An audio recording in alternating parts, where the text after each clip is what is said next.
नमस्कार।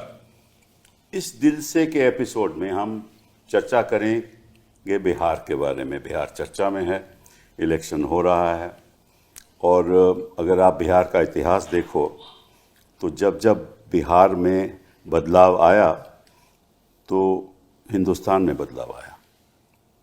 मैं क्यों बात ये कह रहा हूँ आपसे कि आपको याद होगा कि जब जेपी मूवमेंट जो शुरू हुई थी, उस मूवमेंट से इंदिरा गांधी को हराया। कांग्रेस पार्टी उस इलेक्शन में ध्वस्त हो गई और उसके बाद जो बैकवर्ड मूवमेंट शुरू हुई, उससे पहले भी शुरू हुई, 1967 से ही वो शुरू हो गई। वो बैकवर्ड मूवमेंट की वजह से मंडल कमीशन अल्टीमेटली बना और देश की राजनीति में बदलाव आ गया। और सामाजिक बदलाव जो आया मंडल मूवमेंट की वजह से, वो अब उसकी जड़ें और मजबूत होती जा रही हैं। तो ये बिहार से शुरू हुआ था। और अगर बिहार का अपना इतिहास देखो तो बिहार में जो पहले जो चीफ मिनिस्टर थे, जो 1947 से पहले प्राइम मिनिस्टर भी थे बिहार के, वो थे श्री बाबू जी। इनको हम बोलते हैं श्री बाबू जी। और उन्होंने 1950 के बाद 1961 तक वो चीफ मिनिस्टर रहे और वो भूमिहार थे, अपर क्लासेस रूल कर रही थी। और उसके बाद 1967 में कांग्रेस हार गई और बैकवर्ड क्लासेस का राज आने लगा और 7 चीफ मिनिस्टर का बदलाव हुआ उस दौरान में। और आपको मालूम होगा कि लोहिया मूवमेंट भी लगभग 74 में शुरू हुई। सोशलिज्म आया, संयुक्त सोशलिस्ट पार्टी बनी और उसके बाद बैकवर्ड, अति बैकवर्ड कर्पूरी ठाकुर जी आए, उन्होंने अति बैकवर्ड की बात की।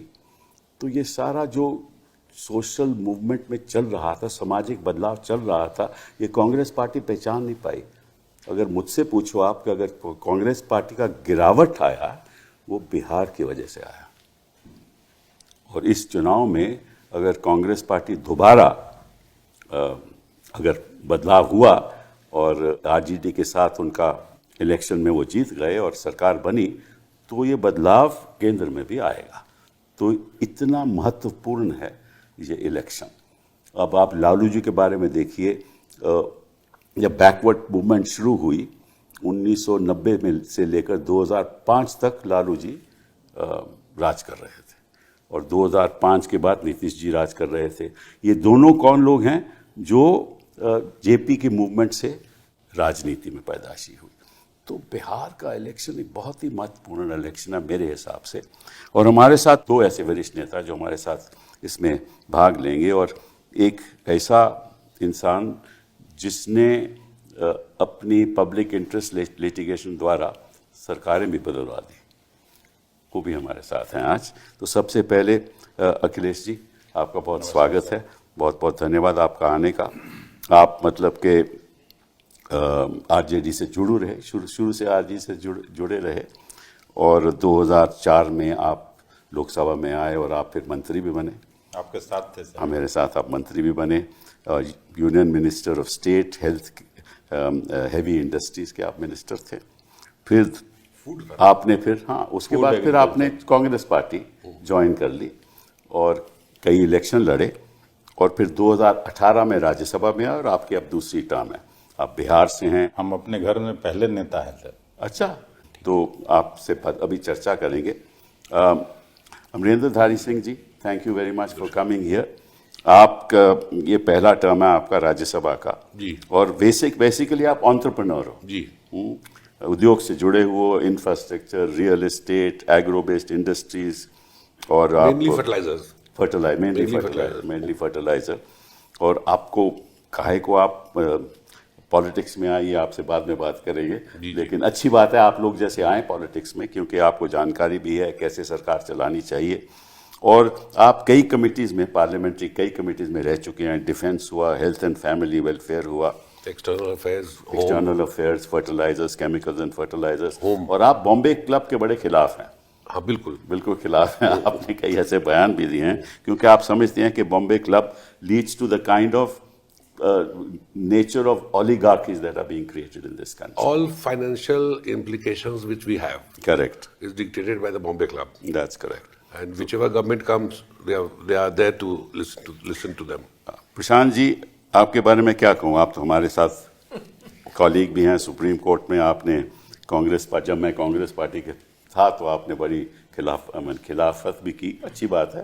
आपकी वजह से 2G स्कैम उजागर हुआ, कोल स्कैम उजागर हुआ, और अपने लोकपाल बिल बनाने में आपका बड़ा भारी योगदान है, कि अब बेकार हो, जो अब तो बेकार हो गया. और उस समय हम सोचते थे कि वाकई में एक राजनीति में बदलाव आएगा और एडमिनिस्ट्रेशन में बदलाव आएगा, लेकिन काम तो ऐसे ही चलता रहा. लेकिन आपका जो कंट्रीब्यूशन है खास तौर में पब्लिक इंटरेस्ट लिटिगेशन में, वो एक बहुत महत्वपूर्ण है. तो thank you very much for being here. और साथ साथ में आप SIR की भी लड़ाई भी लड़ रहे हो सुप्रीम कोर्ट, उसके बारे में चर्चा करेंगे. ये बताइए अखिलेश जी कि बिहार की पॉलिटिक्स आज भी कास्ट बेस्ड ही है? सर, जहाँ से आपने शुरू किया था मैं भी वहीं से शुरू करना चाहता हूँ. श्री बाबू का आपने जिक्र किया. श्री बाबू के नेतृत्व में, ठीक कहा आपने, 1937 में वो प्रधानमंत्री के रूप में वहाँ स्थापित हुए. और उसकी भी एक लंबी कहानी है. लंबी कहानी का मतलब, उस समय महात्मा गांधी जी की राजनीति सर्वे सर्वा हुआ करती थी. जो कहते थे होता था. लेकिन एक हम लोग के यहाँ किसान संगठन के बड़े नेता थे स्वामी सहजानंद सरस्वती और दरभंगा महाराज कामेश्वर सिंह जी. उनको किसी तरह से पता चला कि महात्मा गांधी जी और राजेंद्र बाबू मिलके और अनुग्रह बाबू को, जो निखिल बाबू आपके साथ मेरे साथ कलीग थे, जो उनके ग्रैंडफादर जो राजपूत थे, उनको वो मुख्यमंत्री वहाँ का बनाना चाहते थे. उस समय के प्रधानमंत्री बनाना चाहते थे. तो कामेश्वर सिंह जी उनको ले गए. वो लाठी लेके लठ हमारा जिंदाबाद करते थे. और पहला 1 लाख की रैली किए होंगे पटना के गांधी मैदान में. किसान को उतना बड़ा रैली कभी हुआ नहीं. तो उन्होंने बीच में जाके कहा कि महात्मा गांधी का चिट्ठी कैसे डिसाइड करेगा कि यहाँ का चीफ मिनिस्टर कौन होगा, प्रधानमंत्री कौन होगा, कि जो MLA जीत के आए हैं वो तय करेंगे. तो राजेंद्र बाबू समझदार आदमी थे, विजडम वाले व्यक्ति थे. तो उन्होंने समझ लिया कि मेजोरिटी तो श्री बाबू के पक्ष में है. तब जाके वो ये बने. वो जिस तरह से राजपाट चलाते थे, तो एक बार सरदार वल्लभ भाई पटेल चीफ मिनिस्टर्स के सम्मेलन में सीधे उनके बारे में कहा था कि Bihar is the best administrated state in the country. सही बात है, सबको मालूम होगा. और उनके रिजिम में, मतलब पहली पंचवर्षीय योजना, दूसरी पंचवर्षीय योजना तक, चूंकि हम खाद्य विभाग का काम देखते थे आपके साथ जब हम मंत्री थे, तो मुझे याद है अच्छी तरह से कि सभी जगह चीनी मिलें थी बिहार भर में, खास करके नॉर्थ बिहार में. और इनके इलाके में भी, बिहटा में शुगर मिल था, गुरुआ में शुगर मिल था. दामोदर वैली कॉर्पोरेशन उन्होंने वो तो सर अलग एक ये है. मैं जो शुगर का बात इसलिए कर रहा हूँ कि सर 27% शुगर नेशनल किटी को बिहार देने का काम करता था सेकेंड 5 ईयर प्लान तक. और आज जो डबल इंजन की सरकार की बात होती है, तो वो 27% से घट के 2% से भी नीचे चला गया. और आपको सबको अगर मालूम होगा तो पहली बार 2014 में जाने के बाद प्रधानमंत्री जी ने मोतिहारी शुगर मिल के सामने एक मीटिंग रखी थी और उन्होंने वायदा किया था कि अगली बार मैं जब आऊँगा तो इस चीनी मिल के चिमनी से धुआं भी निकलेगा और आप लोगों के साथ बैठ के इसी चीनी मिल के चीनी के साथ चाय पीऊँगा. अच्छा. तो ये कहानी रही है बिहार का. और बिहार का बंटवारा का भी, अगर आपको याद होगा, आप तो हाउस में थे, तो बंटवारे के बिल पर बहस करते हुए उस समय के तत्कालीन गृह मंत्री LK आडवाणी जी ने घोषणा किया था कि बिहार को हम हरियाणा और पंजाब बनाएंगे, बिहार को 1,80,000 करोड़ का पैकेज देंगे. उन्होंने मतलब हरियाणा और पंजाब को बिहार बना दिया. और उससे भी बदतर हो गया. ये आप बिल्कुल ठीक कर रहे हैं. नहीं, मैं ये कह रहा हूँ कि ये जो पॉलिटिकल डिजाइन है बिहार को एक मजदूर सप्लाई स्टेट बनाए रखने का, उसके वजह से मैं ये बात बोल रहा हूँ. सही बात है. और 2015 में ही प्रधानमंत्री जब विधानसभा के चुनाव में गए, जिस समय नीतीश जी अलग हो गए, लालू जी के साथ लड़े, कांग्रेस के साथ लड़े, तो आरा की एक सभा में फिर इसी तरह का पैकेज का घोषणा किया और बिहार की बोली लगाई गई। 10,000 करोड़, 20,000 करोड़, 50,000 करोड़, 1,25,000 करोड़ दूंगा। आज भी बिहार का लोग बाट जो हो रहा है 1,80,000 करोड़ के पैकेज का, 1,25,000 करोड़ के पैकेज का। बिहार में कुछ हुआ नहीं। और जैसा आपने कहा, उस समय पब्लिक सेक्टर इन्वेस्टमेंट एक ही 2 स्टेट होगा जिसमें बिहार से ज़्यादा हुआ होगा। सही बात। श्री बाबू के हुकूमत के समय। उसी समय डीवीसी का, जिसका आपने जिक्र किया, सिंदरी में खाद का कारखाना था। वो कहते हैं कि the foundation of Bihar modern, correct, actually led by Shri Babu. जो नया बिहार और उन्होंने जो बिहार बनाया था, अगर उस पर चला होता तो बिहार आज अग्रणी राज्यों में खड़ा होता, बिहार आज बीमारू स्टेट नहीं होता। लेकिन by design Bharatiya Janata party का जो शासन है, मोदी जी का जो शासन है, उसको उसी तरह से चलाया जा रहा है कि ताकि इनके बड़े लोगों के यहाँ मजदूरों की कमी नहीं हो। तो हम तो हर जगह देखते हैं, तो पलायन की यही वजह है। पलायन का सबसे बड़ा वजह यही है। नहीं तो अगर इंडस्ट्री लगता, शुगर इंडस्ट्री में ग्रोथ होता, तो स्थिति बदली रहती। रोजगार तो यही मिलता। आज पंजाब की खेती कौन कर रहा है? बिहार का मजदूर अगर नहीं रहे, पंजाबी लोग तो सब चले गए कनाडा में खेती करने। सही बात है।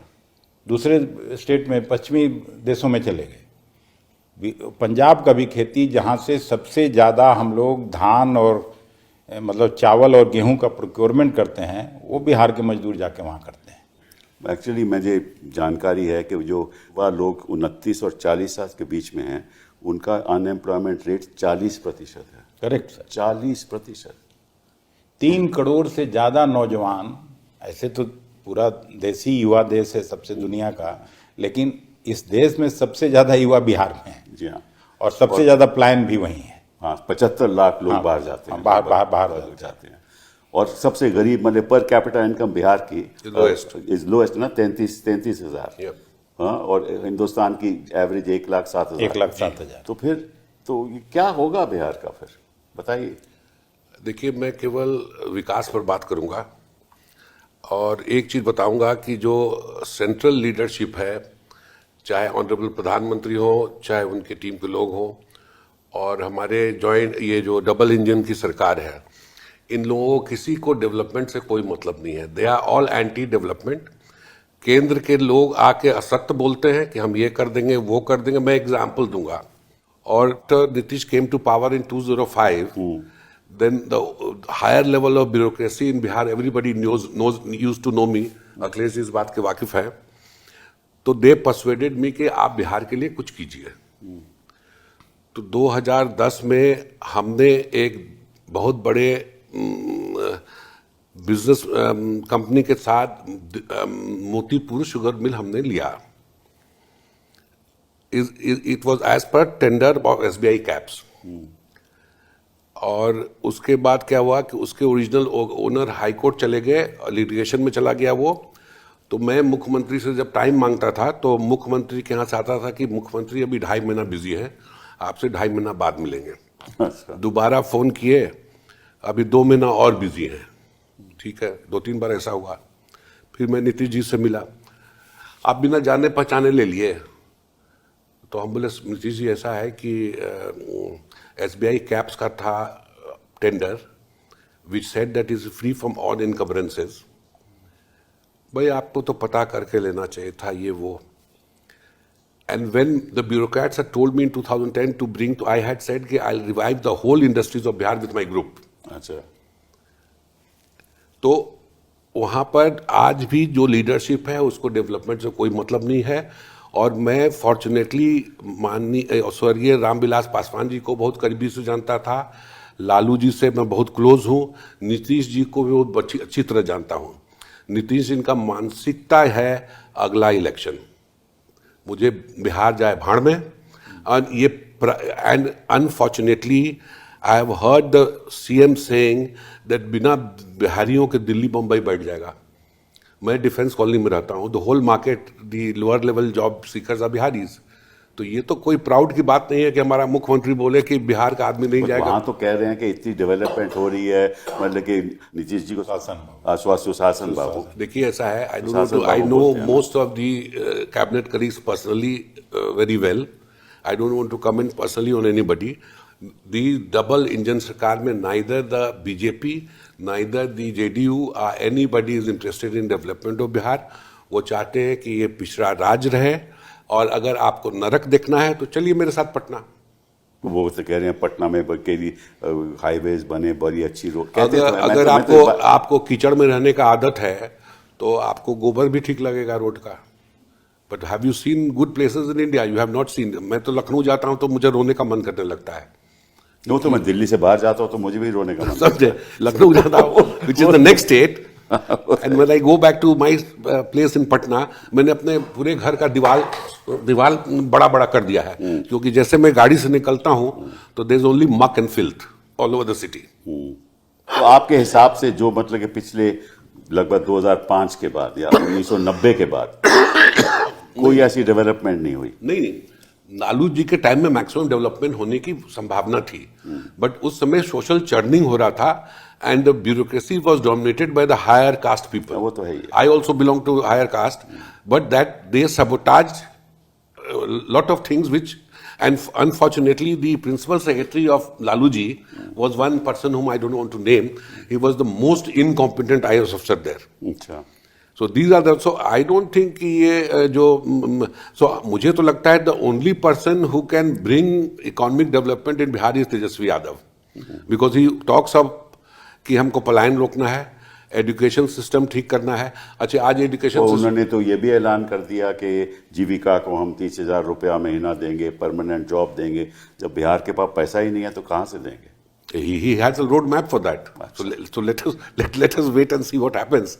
But the point is, unless, अच्छा एक और बताता हूँ। एक दिन मैं और स्वर्गीय सुशील मोदी खाना खा रहे थे पार्लियामेंट में, कोई कमेटी में हम लोग साथ थे।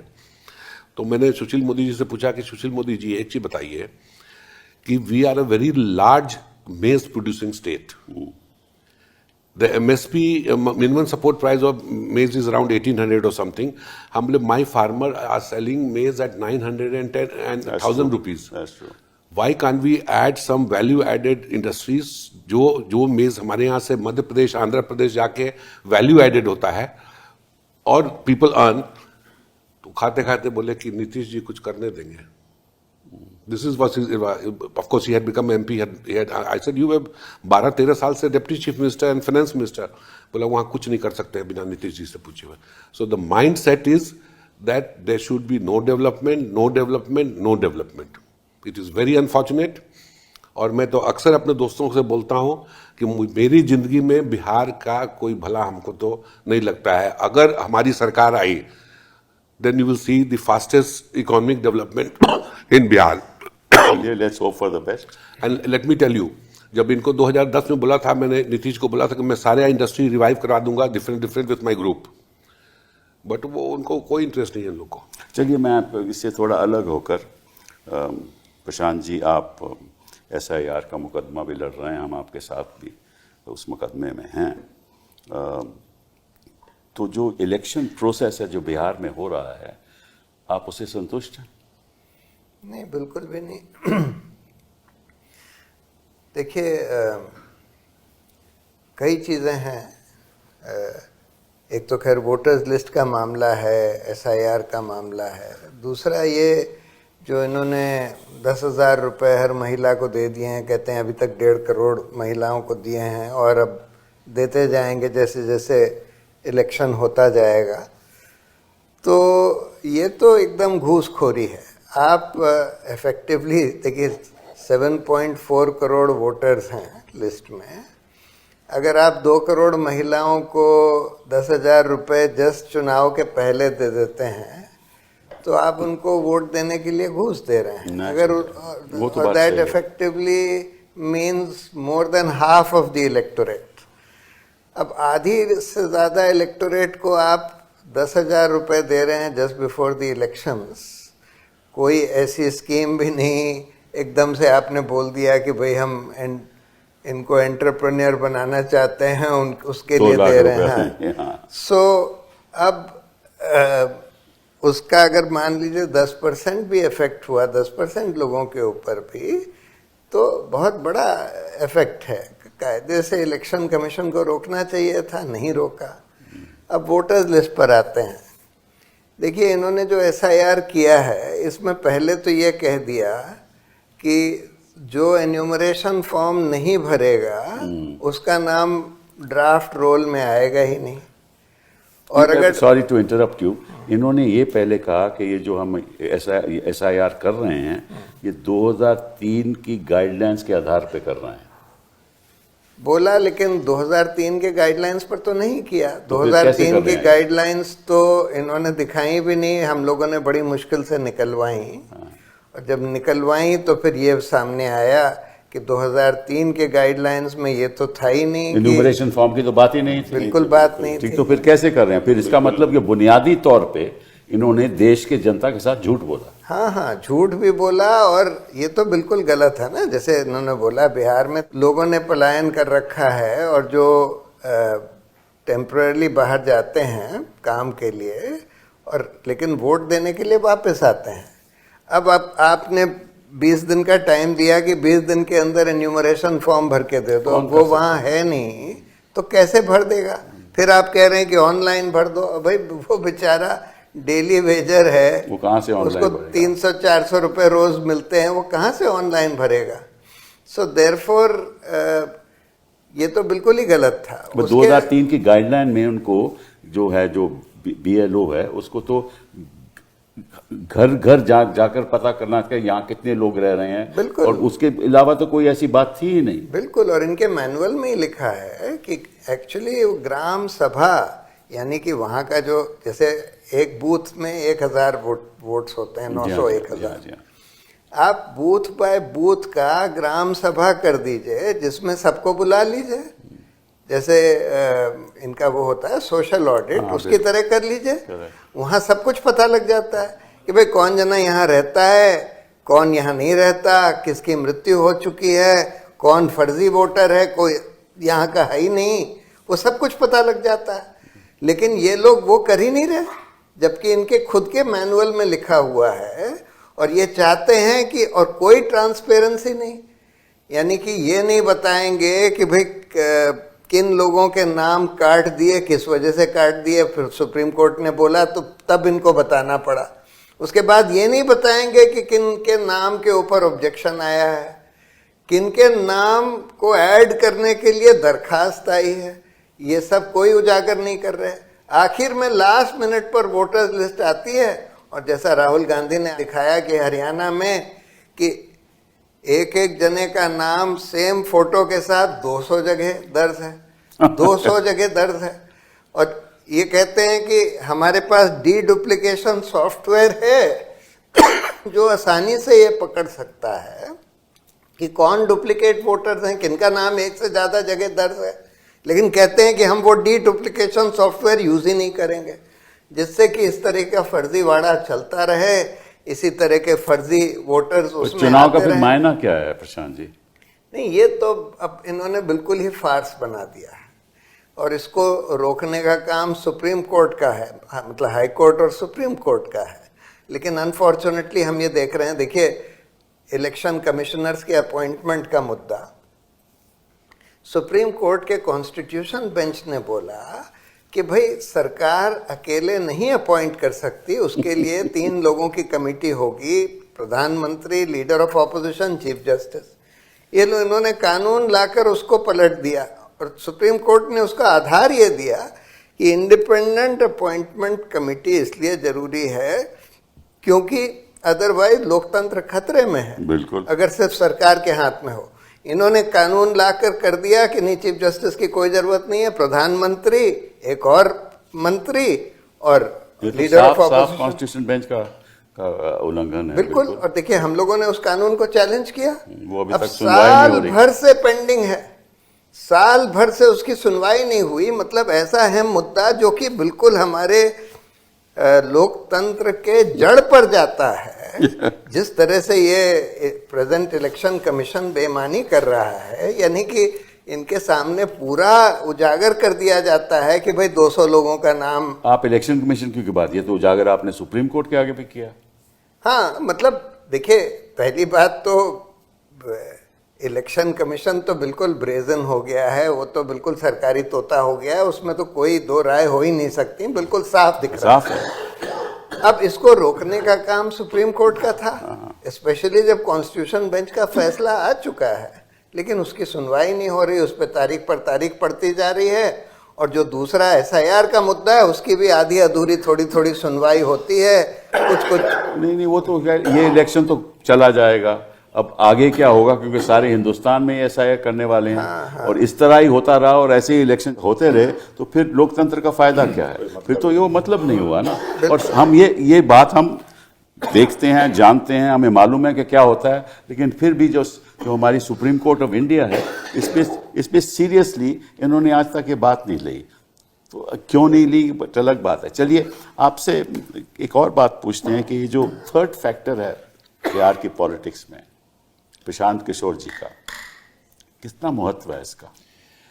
नहीं, और क्या ख्याल है आपका, किसने इनको खड़ा किया? देखिए, जितना मेरा जो अनुभव रहा है विधानसभा लोकसभा से होते हुए, मैं अभी राज्यसभा में काम करता हूं, और बिहार की जो राजनीति देखा हूं, जिसका जिक्र आपने पहले किया कि मंडल कमीशन आने के बाद बिहार की स्थिति बदल गई, हिंदुस्तान की स्थिति बदल गई। मतलब बिहार से शुरू हुआ था, तो बिहार में स्थिति बदली।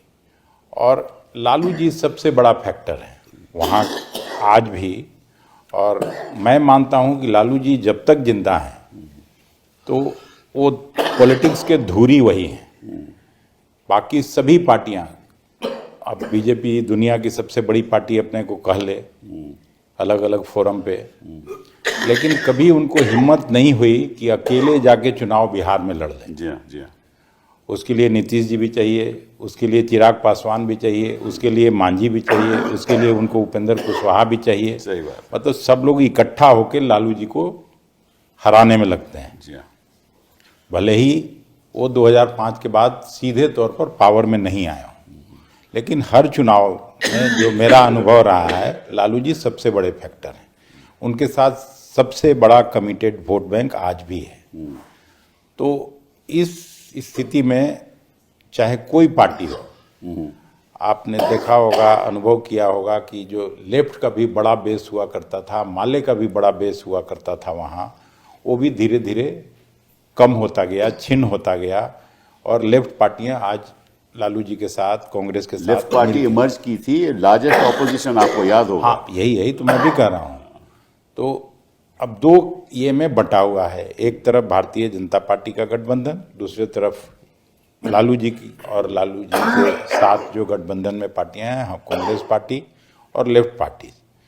तो वहाँ तीसरे के लिए, प्रशांत किशोर जी के लिए कोई जगह नहीं है। और मैं मानता हूँ कि एक दो जगह वो चुनाव में भले ही फर्स्ट सेकंड रहें, फर्स्ट तो शायद ही किसी सीट पर आए, उनके लिए कोई जगह नहीं, इररिलेवेंट हो जाएंगे इस चुनाव में। बट आए क्यों, आपको मालूम है इसका वजह क्या है? नहीं आए, एक तो जिस तरह की बात वो करते हैं, और ठीक है, थोड़ा अलग अलग एज ए स्ट्रेटजिस्ट वो सक्सेसफुल रहे देश की पॉलिटिक्स में, कभी मोदी जी के साथ, कभी कांग्रेस पार्टी के साथ, कभी अलग अलग रीजनल पार्टीज के साथ काम करके उन्होंने पैसा कमाया।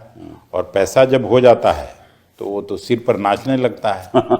तो प्रशांत जी का भी वही कहानी है वहाँ।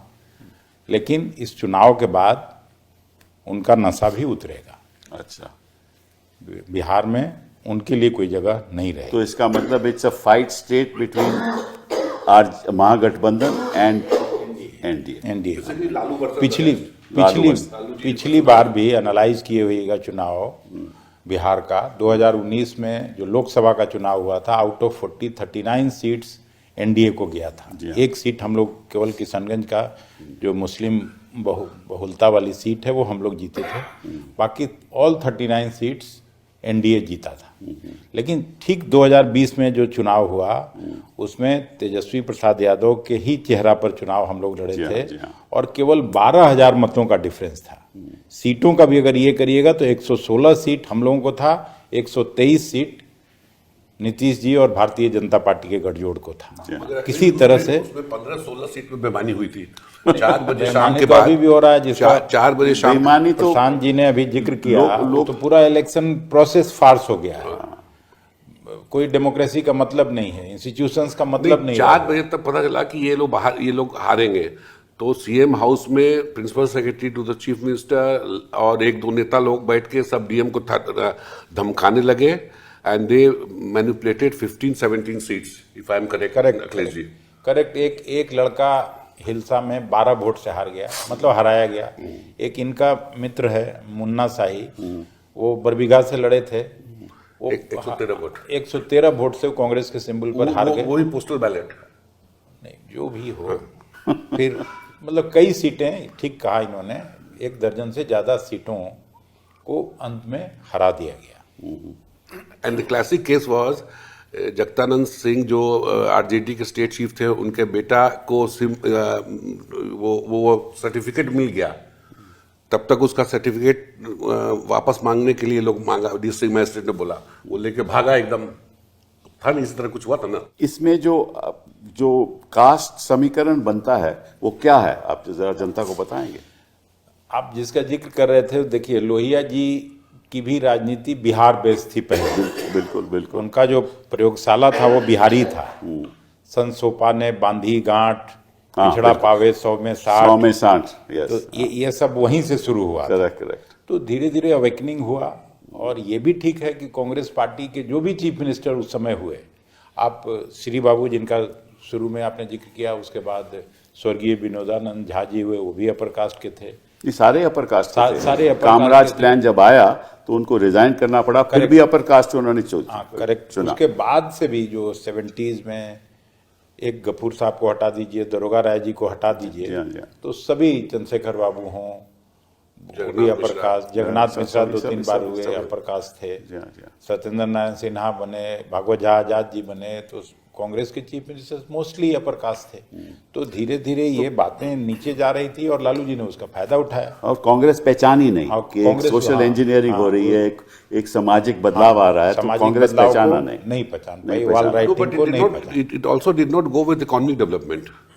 You see, the point is not a question of upper caste and backward caste. किसी श्री बाबू के जाने के बाद किसी मुख्यमंत्री को ये नहीं समझ में आया कि हम विकास बिहार का कैसे करें। Today also we have the least developed agriculture in India, जबकि during our life time this Punjab Haryana will become desert because इतना पानी हम लोग निकाल दिए हैं। The real green revolution will come under the Indo Gangetic plain. उस दिशा में भी कोई काम नहीं हो रहा है। 1961 तक तो काम हुआ ना, जो श्री बाबू तो 1961 तक थे।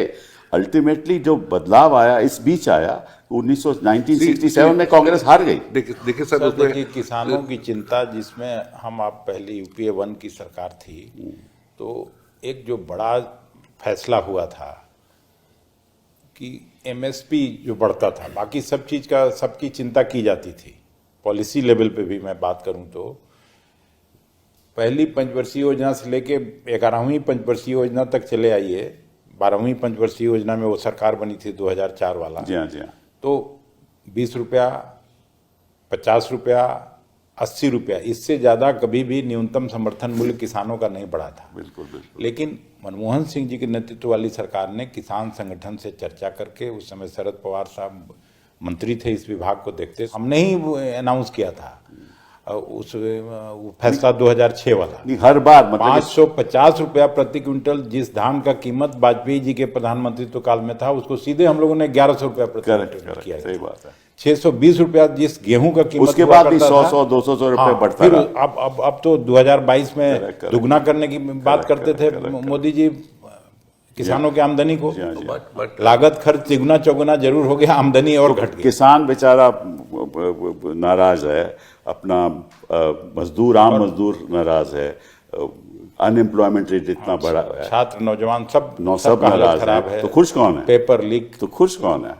नहीं, खुश केवल मोदी जी के मित्र लोग हैं, और तो मोदी फिर भी जी के चुनाव जीतते हैं। साथ काम करने वाले लोग खुश या हैं। तो चुनाव जीतते हैं, या तो चुनाव तो जीतते हैं। उन्होंने जो बात प्रशांत कही, साहब, ये तो कमाल वोटर लिस्ट का है, तो या कुछ बिल्कुल। और कमाल है? नहीं, दोनों चीजें हैं, वोटर लिस्ट का भी है, पर ये देखिए, लोगों को गरीब रखने में एक तरह का पॉलिटिकल वेस्टेड इंटरेस्ट भी होता है। जो लोग ये सोचते हैं कि हम आखिर में 10,000 5,000 रुपए की घूस देकर, वो भी सरकारी पैसे से, इनको इन्फ्लुएंस कर लेंगे, तो वो आप उन्हीं लोगों को इन्फ्लुएंस कर सकते हैं जो बहुत गरीब हों, जो निहायत गरीब हों। तो इसलिए एक तरह से लोगों को, जैसे वो कह रहे हैं कि नीतीश कहते हैं कि भाई हम हमारे 3 करोड़ लोग बाहर जाकर और वहाँ दूसरे स्टेट्स का काम चलाते हैं, पैसा घर बेचते हैं, पैसा घर, तो कहते हैं। तो एक वेस्टेड इंटरेस्ट ये भी होता है। तो इलेक्शन जीतने के कारण मतलब ये भी हैं, और दूसरा खैर वोटर्स लिस्ट का मैनिपुलेशन, सिर्फ वोटर्स लिस्ट का नहीं, देखिए हर चीज़ होती है। जैसे यूपी में एक बाय इलेक्शन में जो बिल्कुल मुस्लिम डोमिनेटेड कंस्टिट्यूएंसी थी, वहाँ पर मुसलमानों को घर से निकलने ही नहीं दिया, मतलब पुलिस ने ही सारे मुसलमान एरियाज़ की घेराबंदी कर दी, और वहाँ पर वोटिंग मुस्लिम एरियाज़ में 10% 15% ही रह गई। तो वो भी एक तरीका है। फिर अगर धमकाने का तरीका, डिस्ट्रिक्ट एडमिनिस्ट्रेशन आपके हाथ में हो, अगर मान लीजिए पोलिंग ऑफिसर आपके हाथ में है और ऑपोजिशन का कोई मजबूत पोलिंग एजेंट नहीं है, आखिर में जैसे एकदम से वोटिंग बढ़ जाती है ना 5 बजे के बाद, 5 बजे के आंकड़े देते हैं कि 50% वोटिंग हुई, 5 बजे वोटिंग खत्म होनी है, 6 बजे वोटिंग खत्म होनी है, 6 बजे के आंकड़े आया कि अभी 50% वोटिंग हुई है, उसके बाद आखिर में आंकड़े आते हैं कि 65% हो गई। अब ये 15% जो बढ़ी, ये वो बटन दबाने का कमाल है। हाँ, बटन दबाने का कमाल हो सकता है। तो अगर आपका if you take the per person taking time in the for voting, it does not tally, because अगर आप बोलते हैं कि इतना लोग इस पीरियड में किया, अज्यूमिंग कि 2-2 3-3 मिनट में एक को लगा वहां पर साइन करने में, जाने में, तो दैट डज नॉट टैली। हाँ, पर वो तब हो सकता है अगर ऑपोजिशन का कोई मजबूत पोलिंग एजेंट वहां नहीं है। यार प्रशांत, कोई मजबूत होता है, आप देहात में चले जाओ, जो बेचारा पोलिंग एजेंट बैठता है वो कभी मजबूत हो सकता है? उसको धमकाया जाए 2 मिनट में वो बाहर चले जाएगा, तो हम जानते हैं, हम देखते रहे हैं। ये सब भी होता है। फिर ये भी हो सकता है, और होता भी है, जैसे कह रहे हैं ना कि आखिर तक एक कैंडिडेट जीत रहा था, फिर सडनली रिटर्निंग ऑफिसर ने अनाउंस कर दिया कि दूसरा कैंडिडेट जीत गया। तो कई बार ये भी होता है कि मान लीजिए रिटर्निंग ऑफिसर आपके कब्जे में है, उसको आपने बोल दिया कि भाई क्लोज मार्जिन होगा, तो चाहे जिसका हो तुम बोल देना, अनाउंस कर देना कि ये जीत गया। बिल्कुल, तो यही अब आप इलेक्शन पिटिशन फाइल करते रहिए, लड़ते रहिए, 5 साल निकल जाएगा, आपकी इलेक्शन पिटिशन तय नहीं होएगी, और ये भी होता है। पर अगर आप देखो, अगर बाकी हिंदुस्तान, लेट्स सी, आप देखो जो सामाजिक परिवर्तन तमिलनाडु में आया, सदर्न स्टेट्स में आया, साउथ ऑफ वहाँ, उत्तर प्रदेश, हाँ, वो वहाँ तनाव बिल्कुल नहीं है। हाँ, वहाँ बैकवर्ड कम्युनिटी का जोर है और वही तय करते हैं क्या होना है। वो सामाजिक पूरा बदलाव यहाँ नहीं आया। But that is directly related to development, sir. वही मैं कह रहा हूँ। Even if you go back to Bihar, Shri बाबू के टाइम में बहुत अच्छा काम हुआ, but the greatest disservice he did was not updating the land records. आज के डेट में उसके बाद बहुत सारे सीएम आए, कांग्रेस के और विपक्ष के, लैंड रिकॉर्ड्स की हालत इतनी खराब है कि मैं पैसा देके इनका जमीन का कागज अपने नाम लिखवा दूंगा और सारा चेंज करा दूंगा। And it is absolutely and today I have told District Magistrate Patna कि please take instruction from the circle officer, because what happened 2-3 years back, that I wanted to get one road made which was a public road under the MP land, उसके लिए भी NOC चाहिए, तो 1.5-2 साल तक CO ने NOC नहीं दिया। तो मैंने डिस्ट्रिक्ट मजिस्ट्रेट को 2-3 बार रिमाइंड किया, तो बाद में बोला कि आप ऐसा है डिस्ट्रिक्ट मजिस्ट्रेट साहब, आप ऐसा कीजिए, चार्ज उसी को दे दीजिए, बिकॉज अब आपकी औकात एक पब्लिक लैंड का NOC, because somebody wanted to upsurge that land. Land records ही नहीं है। हम बता रहे हैं, तो फाइनली ये केवल बिहार की बात नहीं, उत्तर प्रदेश में चले जाओ वही हालात हैं। ये स्टेट्स में यही ऐसा ही हाल है, क्योंकि किसी के पास कोई कागज ही नहीं है, लैंड रिकॉर्ड्स ही नहीं है। No, UP is better, Delhi is better, नहीं, Rajasthan is UP better. Better नहीं है, मैं आपको बता रहा हूँ ना, कई जगह हमने तो कई चर्चा भी की है इसके बारे में कि भाई कोई, क्योंकि लोग वहां बैठे हुए हैं, किसके पास कागज है? ये जमींदार हैं, बड़े जमींदार बेकार वाला बात। हम लोग भी उसी कम्युनिटी से मैं भी आता हूँ। हाँ बिल्कुल। बिहार में ऐसी स्थिति थी, हम लोगों का पॉपुलेशन था 4-5% और जमीन में हिस्सेदारी 50% से ज्यादा बिल्कुल, हम लोगों के बिल्कुल, पास। नहीं, आज भी we own 34% of Bihar land. अभी तो कह रहा हूं ना, वो परिवर्तन आया नहीं बिहार में। वो डेवलपमेंट नहीं हुआ ना सर। अरे डेवलपमेंट की वजह नहीं है, वो सामाजिक परिवर्तन नहीं आया जो सदर्न स्टेट्स में आया। लेकिन गलती सर सरकार की भी है। वो तो बहुत ज्यादा है, अगर वो आप आपसे ज्यादा है। रूट कॉज में जाइएगा, बिल्कुल। तो हम लोग कांग्रेस पार्टी में काम करते हैं, हम अपनी सरकार का जनरली लोग बुराई नहीं करता है। इनिशियली जो फ्रेट इक्वलाइजेशन पॉलिसी बना, जी हाँ। पहला कारखाना जमशेदपुर में टाटा जी हाँ। का लगा, और उसके बाद क्यों नहीं लगा दूसरा कारखाना? Just because of this policy, freight equalisation policy. अगर कोयला बिहार से निकल के उसका प्राइस धनबाद में भी वही हो, केरला में भी, बेंगलोर और केरला मद्रास में में भी भी वही वही बिल्कुल, हो, बिल्कुल तो सही। कोई भी इंडस्ट्रीज तो समुद्र किनारे कारखाना लगाएगा। बिल्कुल बिल्कुल।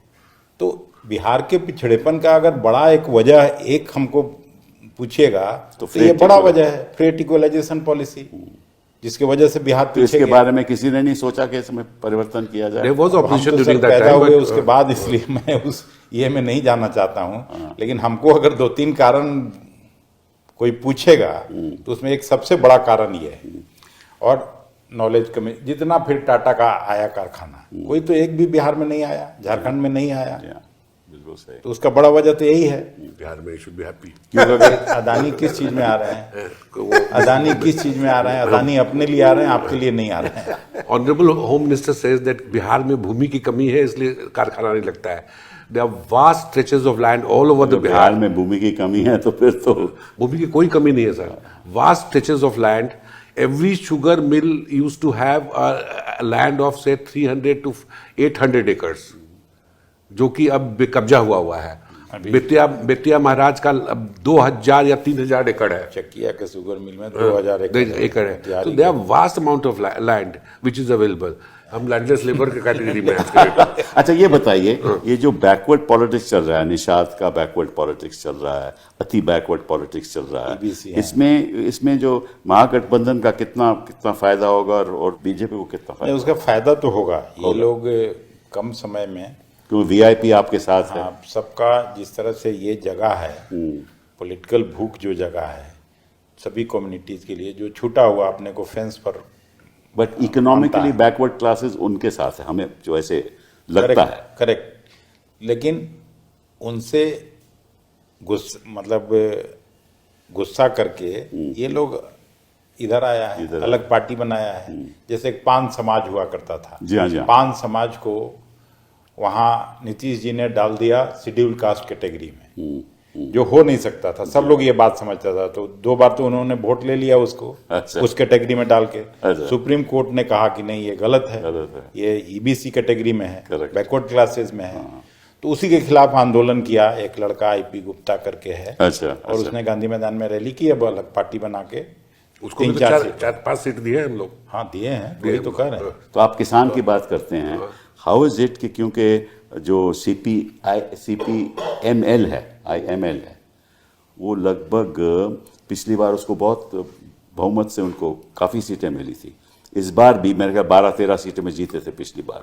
12 जीता था, 12 जीते थे ना पिछली बार। टोटल 16 सीट था लेफ्ट का। हाँ, बट अब थोड़ा 19 लड़ रहे हैं, सुना है ऐसा। 20 18 लड़ रहे हैं। 20 लड़ पहले रहे 19 लड़े हैं, थे। पहले 19 लड़े थे, अब 20 लड़ रहे हैं। तो अभी मतलब कि उनकी एग्रीकल्चर कम्युनिटी में काफ़ी पकड़ है, तो वो फायदा भी आपके इस आरजेडी तरह को के होगा। बड़े किसानों के खिलाफ उन लोगों का आंदोलन है। अब ये कहाँ किसान रहे, अब तो एंटरप्रेन्योर बने। प्रशांत ये बताओ, सुप्रीम कोर्ट सुनती नहीं, कोई ऐसा कानून बनता नहीं जिसमें इस बार इलेक्शन कमीशन का सुधार हो, वोटिंग प्रोसीजर्स का सुधार हो, हर चीज वीडियोग्राफ हो, ये पब्लिक नॉलेज में होना चाहिए। हम लोग कह रहे हैं कि देखिए, इनके पास, इलेक्शन कमीशन के पास सारी डिजिटल टेक्नोलॉजी है, डुप्लीकेशन की भी है। उनके अपने मैनुअल में लिखा है कि जैसे ही किसी की एप्लीकेशन आती है नए वोटर को एनरोल करने की, डेली अपडेट उनके वेबसाइट पर होना चाहिए। नहीं कर रहे हैं, नहीं कर रहे हैं। उन्हीं के मैनुअल में लिखा है कि जैसे ही ऑब्जेक्शन आता है, किसके खिलाफ ऑब्जेक्शन आया है, उसका नाम अपडेट होना चाहिए वेबसाइट पर, वो नहीं करते हैं। आखिर में एक नई वोटर्स लिस्ट ले आते हैं और उसमें ये पता लगता है कि भाई 20%, यानी कि बिहार में करोड़ों लोग ऐसे हैं जिसमें कि 10 लोग तो आप छोड़ दीजिए, 50-50 लोग से ज्यादा एक घर में एड्रेस में, एक घर में रहते हैं। तो ऑब्वियसली बहुत मैनिपुलेशन है, बहुत गड़बड़ियां हैं। और आप वो सोशल ऑडिट करते नहीं, ग्राम सभा करते नहीं, मोहल्ला सभा करते नहीं, बूथ लेवल सभा करते नहीं, जहां पर आपको सब पता लग जाएगा कि भाई कौन फर्जी है, कौन मर गया है, आपने तो दिखा दिया आके, जो मरे हुए थे आपने जिंदा दिखा दिए सुप्रीम कोर्ट लाकर। हाँ, तो इसलिए राहुल के साथ चाय भी पिया जो मरे लोग थे। तो मतलब ये तो सिंपल डिमांड है ना। हम लोग तो यही कह रहे हैं कि भाई जो इनका अपना मैनुअल है, इनकी गाइडलाइंस हैं इलेक्शन कमीशन की, उसको तो फॉलो करवाइए। इलेक्शन कमीशन नहीं कर रहा है, लेकिन अनफॉर्चुनेटली कोर्ट भी उनको बाध्य नहीं कर रहा। मुझे ऐसा लगता है, क्योंकि मैं गलत भी हो सकता हूँ, कि ऐसा लगता है जब इलेक्शन कमीशन सुप्रीम कोर्ट के आगे कुछ बात रखती है तो ऐसा लगता है कि वो सत्य है। कोर्ट को भी लगता है कि भाई इस पे कोई गलत बात नहीं हो सकती। मुझे ऐसा लगता है। ये अनफॉर्चुनेट है, क्योंकि देखिए ये साफ दिख रहा है। कोई अगर ये बोले, कोई जज भी अगर ये बोले कि भाई मैं तो बाहर क्या होता है मैं तो उसकी परवाह करता नहीं, मुझे तो पता भी नहीं कि देश दुनिया में क्या हो रहा है। ये साफ दिख रहा है कि इलेक्शन कमीशन जो है बिल्कुल पार्टिजन हो चुका है। हाँ, ये तो साफ है, बिल्कुल बेईमानी कर रहा है एकदम। यानी कि आप अगर एकदम अंधे होंगे तब आप ये कह सकते हैं कि भाई इलेक्शन कमीशन ईमानदारी से काम कर रहा है, इसमें कोई दो राय हो ही नहीं सकती। लेकिन इन सबकी तो मतलब ये बुद्धिजीवी लोग हैं वहां बैठे हुए, उनको सब मालूम है। Bureaucracy also all over India. क्या ब्यूरोक्रेसी की तो बात छोड़ दो। अभी देखो ऐसा है कि ये देश अगर कोई लोकतंत्र कोई बचा सकता है तो केवल सुप्रीम कोर्ट ऑफ इंडिया ही बचा सकता है, और कोई नहीं बचा सकता। जनता बचा सकती, लेकिन मेरा ये मानना है कि पूरे देश में बिना मास मूवमेंट के नहीं हो सकता। देखिए, ये एक ही व्यक्ति इसको काउंटर कर सकता था पॉलिटिकली, वो थे श्री लालू यादव, बट उनको केस में फंसा के बीमार करके, नहीं तो ही was the only person who would, if he would have been in parliament, Lok Sabha, he would have taken Modi head on. तो Rahul Gandhi is also taking Modi head on. Rahul Gandhi अपने स्टाइल में, बट वो जो rapport Lalu ji within 10 seconds public से कर लेते हैं जहां भी रहे, with is what ever way he talks. नहीं, वो बात ठीक है। हाँ भाई, Rahul Gandhi is a very polished young man. He is also taking Modi head on. चलिए वो बात He has become a people's man. So I don't think Delhi की सल्तनत बहुत साल चलेगी, in spite of all its नहीं। लेकिन ऐसा है कि अगर तो एनडीए जीत गया, अगर जीत गया तो फिर कोई बदलाव आने नहीं वाला, और अगर हार गया तो दिल्ली में बदलाव भी आएगा। नहीं, बिहार इस बार चौंकाने वाला परिणाम देने वाला है। बट आप ये देखिए सर कि वक्त बताएगा। इमरजेंसी के पहले 74 में nobody thought that a old man like Jayaprakash Narayan ji will come and हिला देंगे। मैंने बोला ना कि सारी बदलाव अगर हिंदुस्तान में आया तो बिहार की वजह से आया, इसीलिए तो मैंने शुरुआत में ये बात कही। So we do not know how the system will throw, whom will they throw. The problem AD Singh ji is that the system is now captured. ये रियलिटी है। Captured is a very soft word. जो भी है। So therefore if you don't allow the system to work, अगर उसको आप जो उसकी जिस तरह से संविधान को चलना चाहिए, आगे बढ़ना चाहिए, अगर वो सारी संस्थाएं कैप्चर हो जाएंगी तो फिर क्या रहा है, मतलब कुछ नहीं रहेगा। उसमें तो सबसे ज्यादा रोल आप लोग का है ना सुप्रीम। नहीं, हम भी देखिए, हम भी हैंडीकैप्ड हैं, क्योंकि हम भी यही मानते हैं कि जब हम बोलते हैं ऐसी बातें तो अदालतें सुनती हैं, लेकिन अगर अदालत उन लोगों पे पूर्ण विश्वास करने लगे कि भाई जो वो कहते हैं वो सही है, करते तो वो हैं। बदलाव कैसे आएगा? तो यही शान जी कह रहे थे कि भैया ये तो सभी जानते हैं कि क्या हो रहा है, कोई पढ़ते नहीं है, सभी न्यूज़पेपर पढ़ते हैं, सभी सोशल मीडिया पे जाते हैं, वहां वीडियो दिखते हैं, किस तरह से काम हो रहा है वो दिखता है, सभी दिखते हैं, बातचीत हो रही है, और इनको तो जानकारी ज्यादा रहती है क्योंकि लोग आकर बताते हैं। नहीं, गिवन सिचुएशन में जुडिशियरी ही कुछ कर सकता है तो करे, नहीं तो फिर मास मूवमेंट की फिर तरफ होगा, जाए। फिर ऑटोमेटिकली होगा। देखिए अखिलेश जी, मास मूवमेंट होगा। वो ऐसी बात नहीं है, उचित नहीं देयर होगा। आर वेरी ग्रेट जजेस इन द जुडिशरी, बट ये जरूर है कि इंस्टीट्यूशनली जुडिशरी को जो काम करना चाहिए था वो मुझे लगता है कि थोड़ी कमी रह गई। करेक्ट, बिल्कुल हम एग्री करते हैं। लेट्स होप, इसी बात पे लेट्स होप कि भाई कुछ बदलाव आए, और अगर बिहार में बदलाव आए तो लेट्स होप के हिंदुस्तान की राजनीति भी बदले। ये बदलाव जरूर आएगा मेरे समझ से। बहुत बहुत धन्यवाद। थैंक यू सर, आपका good vision थैंक यू, रहेगा। आपका इनिशिएटिव बहुत अच्छा है, कम से कम